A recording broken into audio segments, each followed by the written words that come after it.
Hi, and welcome to my presentation about the Swedish culture. I am Ulrika, and I'm Swedish. I moved here 3 years ago for school. So I lived in Sweden for 20 years, and I still go home every summer and winter to see my friends and family. And for me, it was really interesting reading about a culture that I grew up in from an outside perspective and seeing with new eyes on that culture, being an insider. So, what is Sweden? Where is Sweden? Who is Sweden? Sweden would, as I would say, Sverige is the realm of the Swedes. It's in north of Europe, and most of you might recognize it from Netflix or other shows where the Vikings lived. Uh, Unfortunately, the Vikings saw themselves defeated in the 11th century, and Sweden turned Christian because of the German influence. Because of all the German influence, the Union of Kalmar was created in 1397 by Sweden, Norway, and Denmark being under the same monarchy to fight off the Germans. This was something that was broken in the beginning of the 16th century, and Sweden became independent from Denmark in 1523 with their king Gustav Vasa, who was the king that also made Sweden Lutheranism instead of Catholic because he didn't want any influence from the Catholic Church. He wanted to rule his country by himself. Sweden today has 10.5 million people, and what's interesting to know is that 20% of these are actually immigrants.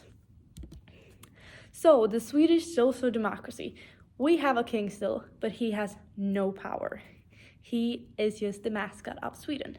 So in Sweden, the government has a lot of responsibility. The government makes job possible, pension care for the older, which is retirement pay, a sickness allowance, free healthcare, free education, free dental care, free medicine for everyone under 18. It's a lot of things that is given to you. And this comes into this Sweden is really, really big on everything should be equal for everyone. Everyone should have the same opportunities, no matter what social group you are from. So this also comes that they are a big fighter for equal pay for equal work. No matter if you're female, a male, or where your background is, everyone should get the same amount of pay for the same work. So there's actually 6 fundamental values of the Swedish social democracy, which is equality, freedom, democracy, solidarity, and efficiency. And this is what the social democracy of Sweden is built on. So the Swedish government is called Riksdag. And once again, it's about equality. As many votes as you get in the election is as many spots as you get in the government. And when a decision is made, everyone votes. So if your party had 50% of the votes, you would have 50% of the votes in every decision making. Right now, no party has that. The one who has the highest has 35%, and it's 8 parties. So to pay for all of these things, the free healthcare, the free education, Sweden has really high taxes. The taxes is actually 30% for everyone, and for people who earn more, it's actually 50%, which might sound crazy for an American that doesn't have even close to those amount of taxes. So, welcome to Sweden, the land of lagom. Lagom is actually a word that doesn't have any translation in any other language, and it means the middle road. It's just the perfect, and it comes from storytelling about men that share the same cup, and it was like take lagom, which means don't take more than your fair share. So there's equal share for the others. So this is a way of knowing what you should have and what you should take.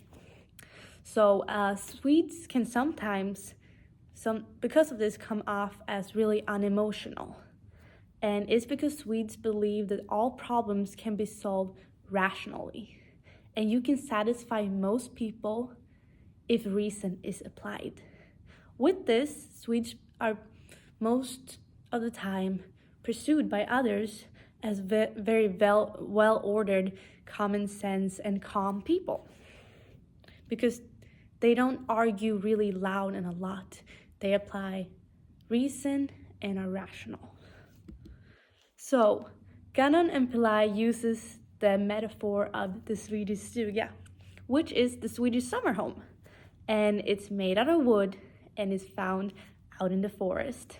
And is usually close to nature. If this is water, forest is a way for the Swedes to connect to nature. They are really characteristic with the red with white doors and windows. And this red color actually comes from way back when the color was made from a byproduct from the copper mines. And this copper that was left actually protected the timber, making it last longer. But it was also cheap because it was a byproduct from the mines. This is not the case anymore, but because of this, people like to keep the tradition and still make their summer homes red and white. So in the summer homes, you only find the necessities. The furniture is plain and simple. It's just what you need. Because you go to this house just over the weekend, but sometimes you spend the whole summer there. But it's not your main place of living, which is like you keep it simple. It's only what you need for that stay. So these summer homes is a way of getting away from it all. To be alone with your thoughts, read a book, go hiking, go be with refresh your ties to nature and breathe out and just be who you are. I know that sounds crazy for a lot of people, but Swedes love the nature. So in your summer homes, you often do activities like canoeing, walking, hiking, and this is a place where you spend time with your family and close friends. And it's not a place where you take everyone around. It's not usually a big house, which means that you can't fit that many people. So with this comes Sweden's love for nature. Swedes love and respect nature. And in Peli, it's a quote that says, Sweden is called the green lung. And it's because in Sweden, you can breathe and enjoy the untouched countryside. Fun fact is that 70% of Sweden is covered in forest. So in this forest, you can go hiking, you can go canoeing, you can reconnect with nature, and it's a place for people to be away from the hectic city. And Sweden is actually the first nation to ever pass an environmental protection law in 1909, over 100 years ago, to protect the nature. With this nature also comes a law that's called allemansrätten, and it's every man's right to nature. And it's that you can go anywhere in nature, no matter if the land is private or public, you're allowed to be there. You're allowed to hike there, kayaking, pick berries, pick mushrooms, tenting, everything, as long as you don't destroy the nature. With this love for the forest comes a sport that is not that well known. It's called orientation or orientering. And it's where you use a map and a compass to navigate in the forest to find these called controls, that is white and orange. It's actually a sport, and Sweden wins a lot of world championship in this sport, and is the one who can find all these controls the fastest actually wins. So to actually get a passing grade in PE, you need to be able to do this. And that's also how you always lost someone in PE class and had to send out missing people. Not really, we always found them, but someone always get lost. So what does Hofstede say? Sweden is a small power distance between individuals and groups in society. This means that power is shared, power is earned, and is equal treatment to everyone. Sweden is big on that equality is a really important thing. Everyone should get the same opportunities in life. So with this, Swedes tend to be horizontal individuals who favor norms of equality over equity.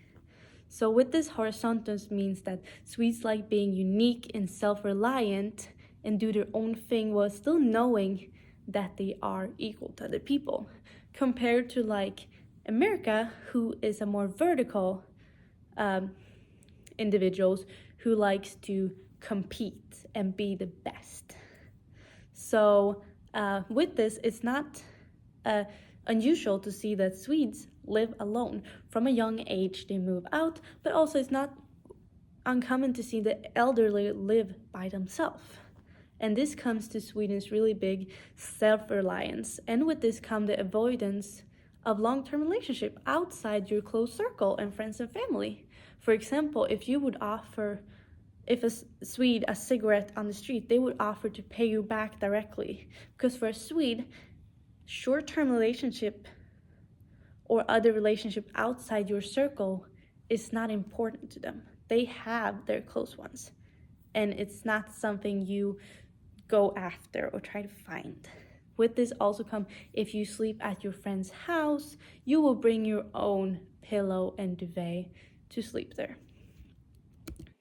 So individualism. So in Sweden, as mentioned, there's really high taxes to pay for this welfare of founding this system with healthcare and education available for everyone. However, even though Swedes value equality, it's the individual interest over the collective interest.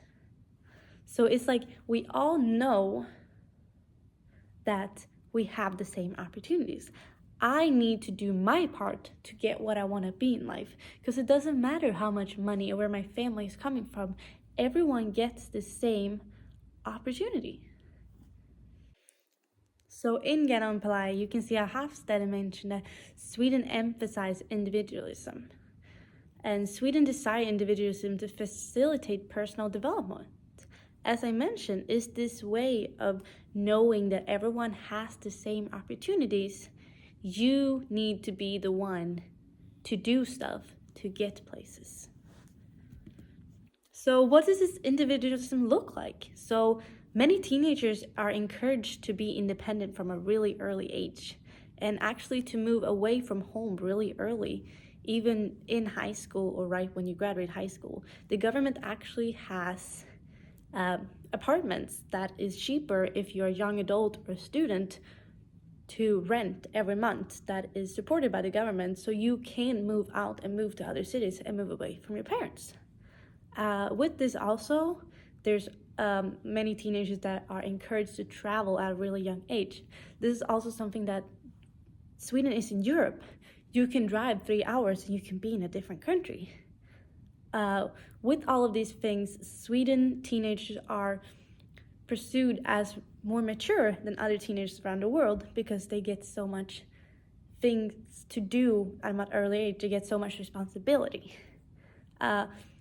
What is also known about this is because in Sweden there's a lot of individual rights that people know about. You know you have this safety net of individual rights. You can do things because you know your rights and you know that you have these things protecting you. So, as mentioned a lot of times, equality is a big thing in Sweden.